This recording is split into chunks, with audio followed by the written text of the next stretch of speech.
y AVE nos está lanzando un producto nuevo, que está una colección Angelic nuevo, que está Wanderlust Collection, donde nos está inspirada en dos ciudades grandes de Europa, que está Roma y Madrid.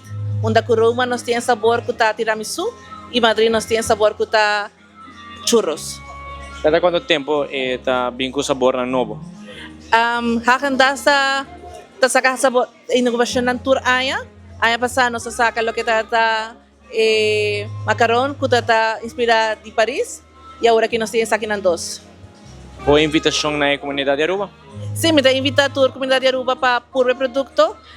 Nossa na principal supermercado, na botar supermercado na Pint e botar aí também na Häagen-Dazs Store den Renaissance of na North. Danke pa bem, danke pa sempre estar pendente de marca, para apoiar a marca.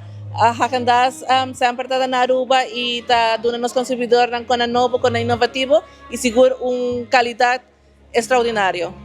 Me invita full pueblo de Aruba cordialmente, passa-se conosco, nós temos sabor novo de Wanderlust Collection.